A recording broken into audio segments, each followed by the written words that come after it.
Summer வந்தாச்சு, எங்க கிட்ட விட்டுருங்க, நாங்க பாத்துக்கிறோம். GT Holidays, South India's #1 travel brand. Periyar Maniammai Institute of Science and Technology, Tanjavur. Aerospace Engineering with specialization in unmanned aerial vehicle. குறைந்த விலை, நிறைந்த தரம். தங்கள் தேவைகள் அனைத்தும் ஒரே இடத்தில். ஜெயச்சந்திரன். இடம்பெற்றாலே என்ன அர்த்தம்னா ஒரு கதவு மூடப்பட்டது, இன்னொரு கதவு திறக்கப்பட்டது. ஒரு கதவு திறந்தனால் ஒரு கடை ஏற்கனவே இந்த கதவு மூடப்பட்டிருக்கிறது. ஆக தலைவர் முறைப்படி அறிவிப்பார். நாங்கள் ஜோசப் விஜய் அவர்களுடைய தாவேகா ஆட்சியில் பங்கெடுத்திருக்கிறோம். இப்போது கூட்டணியில் சேர்ந்திருக்கிறோம். ஏன்னா டிஎம்கே அலைன்ஸ்ல இருந்த யாருமே இப்போ அவங்க கூட இல்லை, எல்லாருமே இந்த சைடில் இருக்காங்க. விசிகா கட்சியும் சரி, ஐயுஎம்எல் கட்சியும் சரி, அமைச்சர் பதவிக்காக கட்சி மாறிட்டாங்கன்ற மாதிரிலாம் பேசினாங்க இல்லையா, அதை எப்படி பார்க்குறீங்க? அனைத்து தரப்பு மக்களுக்கும் போராடுகின்ற இந்த இயக்கம் அடுத்த கட்ட பரிணாம வளர்ச்சி என்பதை விட ஒரு அங்கீகாரம், நாங்கள் கட்சியில் அங்கீகாரம் பெற்றுவிட்டோம், அதிகாரத்தில் வருவதை பொறுத்து கொள்ளாதவர்கள் தான் இப்போது விமர்சனம் செய்து கொண்டிருக்கிறார். ஆர் ராசா அவர்கள் ரொம்ப விமர்சனம் பண்ணியிருக்காரு, ரொம்ப கடுமையாக விமர்சனம் பண்ணி அந்த பதிவை வேற டெலீட் பண்ணியிருக்காரு. அவர் என்ன சொல்லியிருக்காரு, ஆபாசமாக பேசுகிற பெண்களை பற்றி தாலி கட்டியது ஒருவருடன் உடலுறவு கொள்வது இன்னொருடன் என்றால் அக்கா கனிமொழி அவர்கள் ஏன் அமைதி காக்கிறார்? திமுக தலைவர் ஸ்டாலின் அவர்கள் சொல்றாருல, யாரும் இப்படியெல்லாம் பேச வேணாம்னு சொல்லியிருக்காரு. எப்ப சொன்னாருங்க? இன்னைக்கு தானே சொன்னாரு. நேற்று பேசிட்டு இன்னைக்கு சொல்றது அவர் பிறந்த சமூகத்தை செய்கிற துரோகம், புரட்சியாளர் அம்பேத்கருக்கு செய்கிற துரோகம், அவர் பேசுகின்ற மேடைக்கு பேசுகின்ற சமூக நீதிக்கு செய்கிற துரோகம். இப்போ இவ்வளோ நாள் நீங்கள் அந்த கட்சியில் கூட்டணியில் இருந்தீங்க, இப்போ நீங்கள் அமைச்சர் பதவி கிடைச்சவனே இவங்க இப்படி பேசுறாங்கன்னா, இப்போ ரெண்டு கட்சிகளுக்கு இடையே மோதலாக இருக்கு இல்லையா? இது எப்படி தொடர்? இது மோதல் இல்லைங்க, போராமை, வயிற்றெரிச்சல். இவர்கள் மறைமுகமாக விடுதலை சிறுத்தைகள் எந்த அதிகாரத்துக்கு வரக்கூடாது, இவர்கள் ஆண்டாண்டு காலம் கொடி பிடிக்க வேண்டும், கோஷம் போட வேண்டும், போஸ்டர் ஒட்டணும், ஓட்டு போடணும், எந்த அதிகாரத்துக்கும் வந்திருக்கக்கூடாது. உண்மையாலுமே நான் நடிகராக பார்த்த நடிகர் விஜய் ஆட்சியில் பங்கு அதிகாரத்தில் பங்குன்னு சொன்னார். ஆனால் விஜய் அவர்கள் இப்போ அமைச்சர் பதவி கொடுத்தாலுமே என்ன விமர்சனம் பண்ணுறாங்கன்னு பார்த்தீங்கன்னா, மெஜாரிட்டி இல்லை, பாமக காத்திருக்காங்க 4 உறுப்பினர் வச்சுக்கிட்டு அதிமுக 2 பிளவுபட்டு கிடக்க. உண்மையிலுமே அவர்கள் நினைத்தால் அதிமுக வாக்கு வங்கிய அந்த உறுப்பினர் எண்ணிக்கையும் பெற்றுக்கொள்ளலாம், பாமகவில் இருக்கிற நிலையம் பெற்றுக்கொள்ளலாம், அல்லது திமுக ஒரு மறைமுக டீலிங்கில் இருக்கிற அது தொடர்பில் இருக்கிற பாஜகவுடைய வாக்கையும் இவங்க பெற்றிருக்கலாம் தேவைப்பட்டால். முதல்வர் ஜோசப் விஜய் அவர்கள் தெளிவாக சமூக நீதி ஆட்சியை கொண்டு வரும் என்கிற அடிப்படையில் தான் இந்த முடிவு எடுத்திருக்கிறார். வணக்கம். முதல்வர் விஜய் அவர்கள் சொன்ன மாதிரி ஆட்சியிலையும் பங்கு அதிகாரத்திலையும் பங்குன்னு சொன்ன மாதிரி அவருக்கு ஆதரவு கொடுத்த கட்சிகள் எல்லாருக்கும் பார்த்தீங்கன்னா அமைச்சர் பதவி கொடுத்துருக்காரு. வன்னியரசு அமைச்சர் பதவியில் வந்திருக்காரு. இது எப்படி நான் இருக்கு உங்களுக்கு? சமூக நீதி ஆட்சி என்கிற நடத்தியவர்கள் உண்மையை சொல்ல வேண்டுமென்றால் அவர்கள் சமூக நீதிக்கான மேடையில் பேசினார்களே தவிர, இதற்கு முன்பு இந்த திராவிட இயக்கங்கள் நடைமுறையில் என்பது மேடை அளவில் இருந்துவிட்டு நடைமுறையில் கொண்டு வருவதற்கு ஆட்சியில் பங்கு அதிகாரத்தில் பங்கு மறுத்துவிட்டார்கள். ஆனால் தாவேகாவோட தலைவர் ஜோசப் விஜய் அவர்கள் எங்கள் ஆட்சி தனி மெஜாரிட்டிகள் வந்தாலும், தனி பெரும்பான்மையுடன் ஆட்சி அமைத்தாலும் எங்களை நம்பி வருபவர்களுக்கு ஆட்சியிலும் பங்கு அதிகாரத்திலும் பங்கு வழங்குவேன் என்று விக்கிரவாண்டி மாநாட்டில் அறிவித்தார். அதேபோல் அதுக்கு முன்பாக நூல் வெளியீட்டு விழாவிலே அறிவித்தார். அதை நடைமுறைப்படுத்தியிருக்கிறார் தமிழக முதல்வர் மாண்புமிகு ஜோசப் விஜய் அவர்கள். சமூக நீதி ஆட்சியில் அடித்தட்டு மக்களின் நிலை மாற வேண்டும், அதற்கு அரசியல் அதிகாரம் கைமாற வேண்டும் என்கிற எழுச்சி தமிழருடைய கொள்கை முழக்கப்படி இன்று எங்கள் கட்சியின் துணை பொதுச் செயலாளர், திண்டிவனம் சட்டமன்ற உறுப்பினர், தமிழக அமைச்சராக சமூக நீதித்துறையுடைய அமைச்சராக பொறுப்பேற்றிருக்கிறார். இந்த வாய்ப்பை வழங்கிய, சொன்ன வாக்குறுதி நிறைவேற்றிய தமிழக முதல்வர் ஜோசப் விஜய் அவர்களுக்கும் பொறுப்பேற்று கொண்ட அண்ணன் வன்னியரசு அவர்களுக்கும் முதலில் எனது வாழ்த்துக்களை தெரிவித்துக் கொள்கிறேன். இந்த அளவிற்கு தன் வாழ்நாளை அர்ப்பணித்த, 40 ஆண்டு காலம் தன் வாழ்வியை அர்ப்பணித்து தன்னுடைய இளமையை தொலைத்து மக்களுக்காக வாழ்ந்து கொண்டிருக்கிற தலைவர் எழுச்சி தமிழருடைய கனவு 2026 சட்டமன்ற தேர்தலில் நிறைவேறியிருக்கிறது. வாய்ப்பை, இந்த மாற்றம், இந்த சமூக நீதியைக்கான ஆட்சியில் பங்கு அதிகார பங்கு என்கிற அந்த வாய்ப்பை இந்த அளவிற்கு தன்னுடைய போராட்டத்தின் வாயிலாகவும் தன்னுடைய கொள்கை சார்ந்த சித்தாந்த அடிப்படையில் பரிணாம வளர்ச்சி விடுதலை சிறுத்தைகள் வளர்ந்திருக்கிறது. இந்த பெரும் அகமகிழ்ச்சி அனைத்தும் தலைவர் எழுச்சி தமிழரை சாரும். இன்னைக்கு திருமாவளவன் அவர்கள் வந்து அவர் வன்னியரசு அவர்களை வந்து அந்த சீட்டில் உட்கார வைக்கும்போது அவ்வளோ சந்தோஷமாக இருந்துச்சு. நான் அதை பார்க்கும்போது எங்களுக்கு ரொம்ப சந்தோஷமாக இருந்துச்சு. எவ்வளோ நாள் எவ்வளோ கட்சியில் நீங்கள் கூட்டணியில் இருந்தீங்க, ஆனால் இந்த அமைச்சர் பதவி வந்து ஒரு கனவாகவே இருந்தது இல்லையாண்ணா? இவ்வளோ நாள் நீங்கள் அதை பங்கேற்கலை, இப்போ அதை வந்து எப்படி பார்க்குறீங்கண்ணா? இந்த கனவு என்பது நிறைவேறினாலும் இந்த கனவை நிறைவேற்றுகின்ற அளவிற்கு பலியான தோழர்கள், லட்ச சிறுத்தைகள் உழைத்து இந்த நிகழ்வை கொண்டாடி கொண்டிருக்கிறோம். அதே வேளையில் எங்களது சாதி ஒழிப்பு மக்கள் விடுதலை அந்த கொள்கை களத்தில் சாதிய வெறியர்களாலும் அரசு கேந்திரங்களாலும் காவல்துறை அடக்குமுறையாலும் இறந்து போன மாண்ட தோழர்களுக்கும் ஆயிரக்கணக்கான வழக்குகளை சுமந்த தோழர்களுக்கும் இந்த மகிழ்ச்சியை நாங்கள் சமர்ப்பணம் செய்கிறோம். இப்போது டிஎம்கே கூட்டணியில் இருந்த எல்லாருமே பார்த்தீங்கன்னா இப்போ டிவிகே கூட்டணியில் இருக்காங்கண்ணா. இந்த கூட்டணி தொடரும்னு நினைக்கிறீங்களா, இல்லை இது திரும்பவும் நீங்கள் டிஎம்கே கூட்டணியில் தான் தொடருவீங்களா? இப்போதைக்கு நாங்கள் திமுக கூட்டணி இல்லை என்பதை வெளிப்படுத்தியிருக்கிறோம். தலைவர் முறைப்படி நேற்று செய்தியாளர் சந்திக்கின்ற பொழுது நீங்கள் பார்த்திருப்பீர்கள், 2 நாட்களில் விரிவான ஒரு செய்தியாளர் சந்திப்பதாக சொல்லியிருக்கிறார். அதில் தலைவர் விளக்கம் கொடுப்பார். அமைச்சர்கள் இடம்பெற்றாலே என்ன அர்த்தம்னா, ஒரு கதவு மூடப்பட்டது, இன்னொரு கதவு திறக்கப்பட்டது. ஒரு கதவு திறந்தனால் ஒரு ஏற்கனவே கதவு மூடப்பட்டிருக்கிறது. ஆக தலைவர் முறைப்படி அறிவிப்பார். நாங்கள் ஜோசப் விஜய் அவர்களுடைய தாவேகா ஆட்சியில் பங்கெடுத்திருக்கிறோம். இப்போது கூட்டணியில் சேர்ந்திருக்கிறோம். ஏன்னா டிஎம்கே அலைன்ஸில் இருந்த யாருமே இப்போ அவங்க கூட இல்லை, எல்லாருமே இந்த சைடில் இருக்காங்க இல்லையா? யாருமே இல்லாமல் இல்லை, ஒரு சிலர் இருக்காங்களே. அம்மையார் பிரேமலதா அவர்கள் இருக்காங்க, இன்னும் ஒரு சில இஸ்லாமிய அமைப்புகள் இருக்காங்க. பிரேமலதா அவர்களும் விமர்சனம் பண்ணியிருந்தாங்க இல்லையானா, இது வந்து குதிரை பேரமான ஆட்சி தான். இப்போது விசிகா கட்சியும் சரி, ஐயுஎம்எல் கட்சியும் சரி அமைச்சர் பதவிக்காக கட்சி மாறிட்டாங்கன்ற மாதிரிலாம் பேசினாங்க இல்லையா? அதை எப்படி பார்க்குறீங்க? அவர்கள் வரும்போதே உத்தரவாதத்துடன் அதிமுகவில் உத்தரவாதம் கேட்டார்கள். எடப்பாடியார் சொன்ன வாக்குறுதி நிறைவேற்றவில்லை.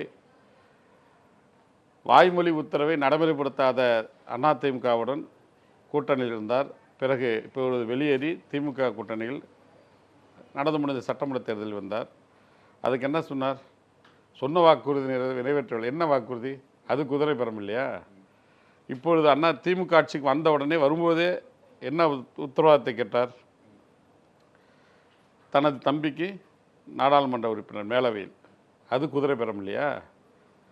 அவருடைய பார்வையில் அவர்களுக்கு ஒரு ஒடுக்கப்பட்ட மக்களாக இருக்கிற விளிம்பு நிலை மக்களுக்கு போராடுகின்ற, அனைத்து தரப்பு மக்களுக்கும் போராடுகின்ற இந்த இயக்கம் அடுத்த கட்ட பரிணாம வளர்ச்சி என்பதை விட ஒரு அங்கீகாரம், நாங்கள் கட்சியில் அங்கீகாரம் பெற்றுவிட்டோம், அதிகாரத்தில் வருவதை பொறுத்து கொள்ளாதவர்கள் தான் இப்பொழுது விமர்சனம் செய்து கொண்டிருக்கிறார்கள். அதையெல்லாம் நாங்கள் கடந்து செல்வோம். அது எங்களுக்கு ஒரு பெரிய பொருட்டல்ல. களத்தில் சந்திப்போம்.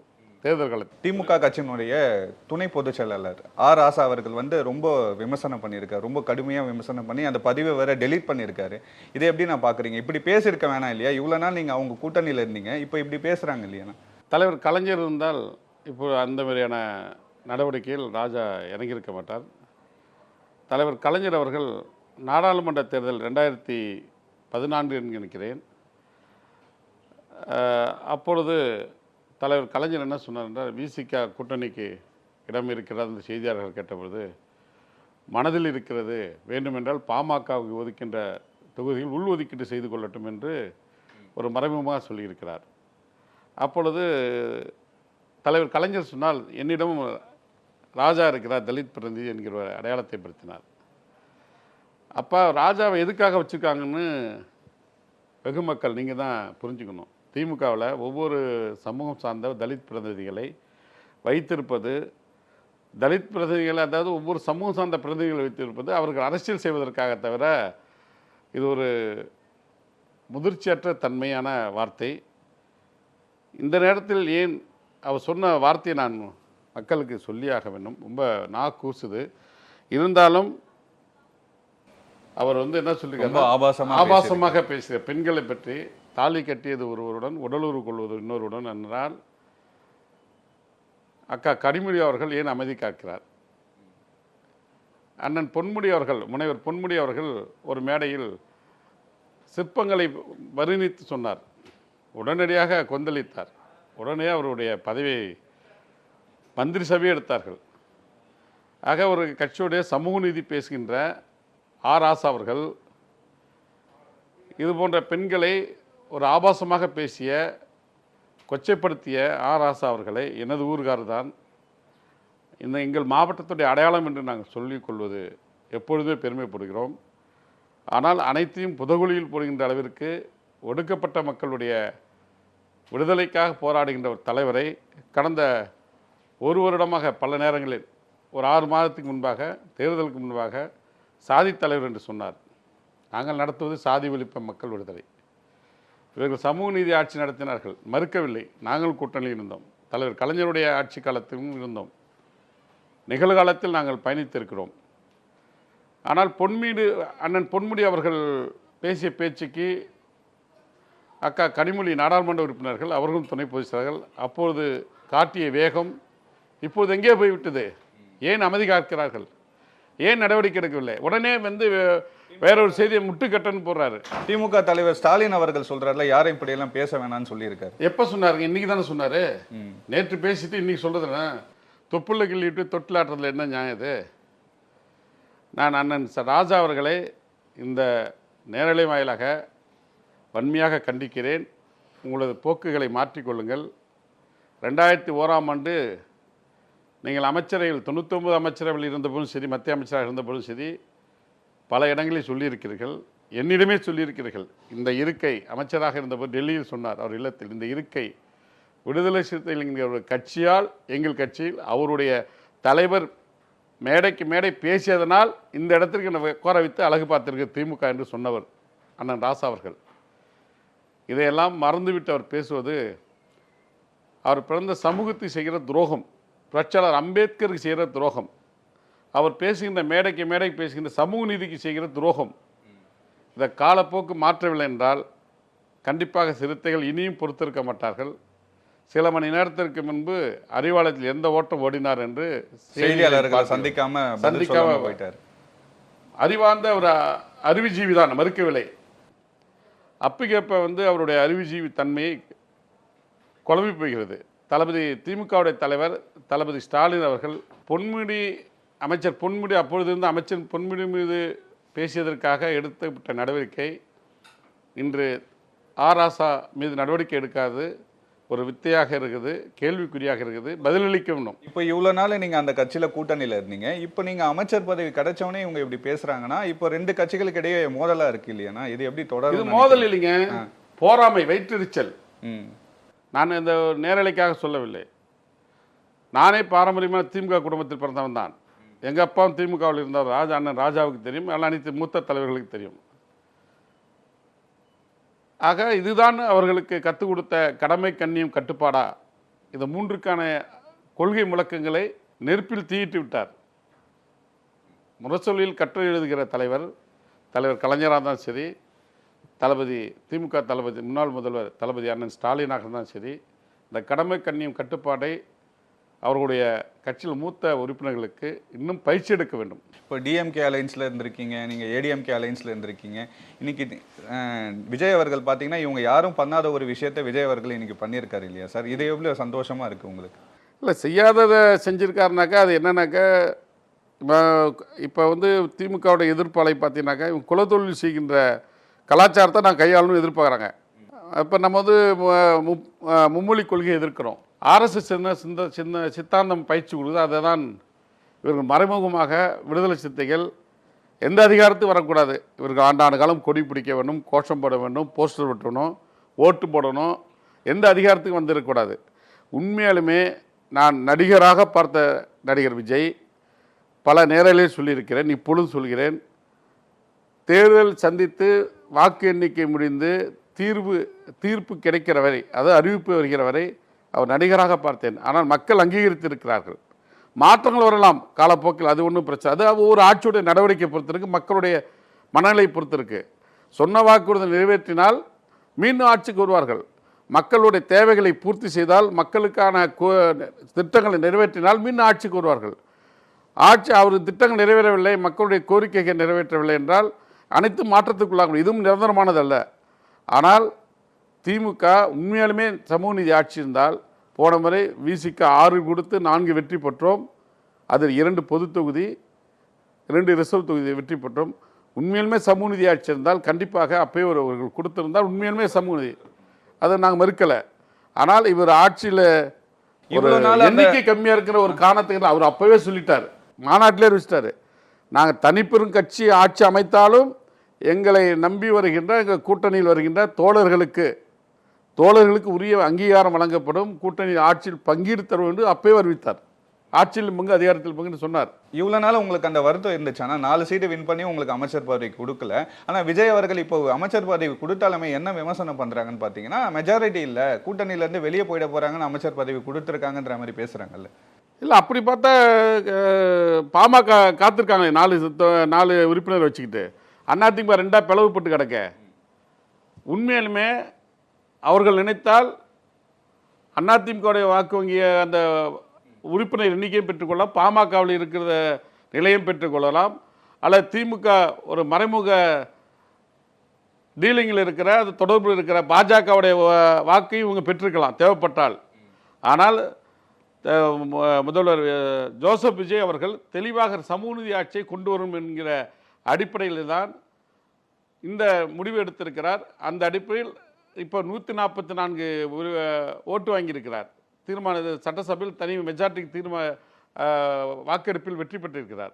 அப்போ எங்களுடைய 2 வாக்கு என்பது அவருக்கு பெரிய விஷயம் இல்லை, கொடுக்கணும் அவசியம் இல்லை. மீண்டும் சனாதனமும் சாதிய மதவாத கும்பல் வந்துடக்கூடாதுல தெளிவாக இருக்கிறார். அதே மாதிரி இன்னொரு விஷயம், 7 தலித் சமூகத்தை சேர்ந்தவங்களுக்கு அமைச்சர் பதவி கொடுத்துருக்காங்க, இதை எப்படி பார்க்குறீங்கண்ணா? 7ல் 8 இன்று 1 எக்ஸ்ட்ரா விசிகாவுடைய பிரதிநிதி.